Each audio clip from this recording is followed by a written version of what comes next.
Hey guys, my name is Miska and welcome to Overwatch Central. And Jeff Kaplan has finally started talking again a little bit on the forums, giving us some interesting bits of info on a lot of different things. I'm going to be focusing on one post with two different comments from Jeff in particular. They're quite extensive, but also throw in some other stuff at the end. So let's get started. There was a post made on the forums titled, "Why Nobody Likes 3 to 4 DPS?" Talking about how people tend to pick a lot of damage characters in Overwatch because they can be more fun to play. And because of that, you create compositions where nobody can really peel for each other properly. People end up trying to do a lot of things on their own instead, and it ends up just not being a good experience for anyone essentially. And the tank nor healer don't really end up having any fun. A lot of discussion in this thread was just about the general sort of structure of Overwatch and composition of a team. And Jeff replied with this comment first. "We actually tried a mode we called 4-1-1 because it limited comps to one tank, one healer, and the rest DPS. It wasn't fun, and we didn't enjoy it. The way the game is tuned, the importance it placed on a lone tank or lone support was too significant.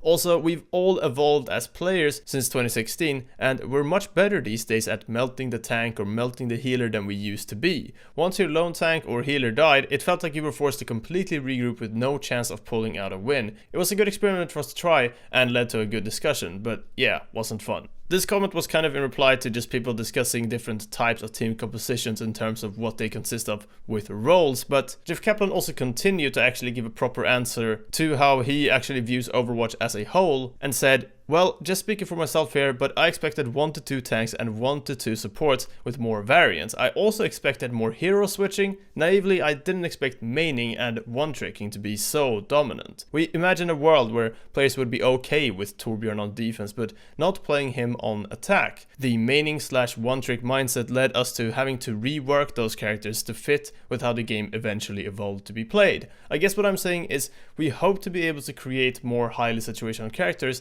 with a thought that the players would switch in situations where those characters weren't as viable. We like the direction things evolved, and in hindsight it seems obvious that they would evolve that way. It's not that one direction is good or bad, but they're just so different directions, and we adapted to what the player base was doing rather than fighting against their instincts." And a lot of this makes sense. A lot of this totally makes sense from a standpoint of Overwatch evolving a lot over the years and the developers coming out of another project, Titan, and trying to make something with the FPS genre in a Blizzard way, whilst not being completely nailed down on what it would end up being like. And that was the thing with Overwatch. We've had such things as no hero limits and all of these other aspects of the game that to some degree defined the game for a while, but now it's just very, very far gone, and now the game is just very different. In a way, this is good that the game can adapt in this way, but it also really highlights that problem that the dev team have had for a while, which is that they haven't really taken the game in a specific direction and gone with that, and instead have let the community change a lot of things around the game, which isn't always bad to do. But this thing with not knowing quite how to deal with the different classes and such is something that comes as a bit of a surprise to me, since class-based games is not something new. Hero-based games and class-based games have been around for a while. To combine that shooter and MOBA aspect have always been tricky, but I'm kind of surprised that they didn't really see a lot of this coming. But I'm glad that Jeff has acknowledged that. I just hope that they're still thinking in those ways to maybe change the actual core of the game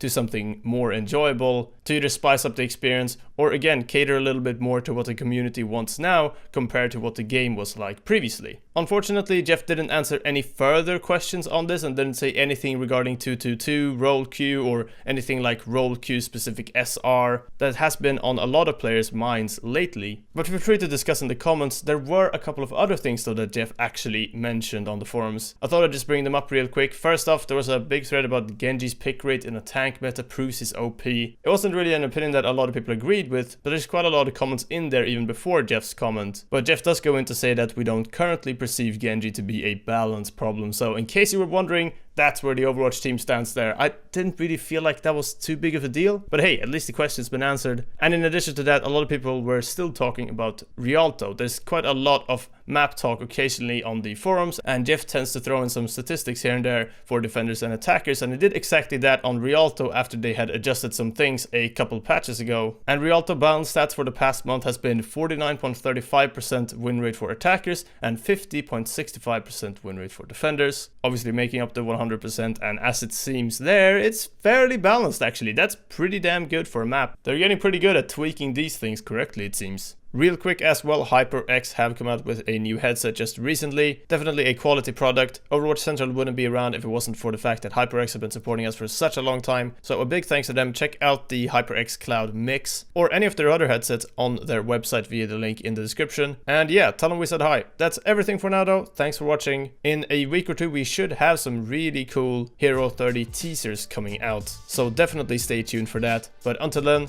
take care and we'll see you next time.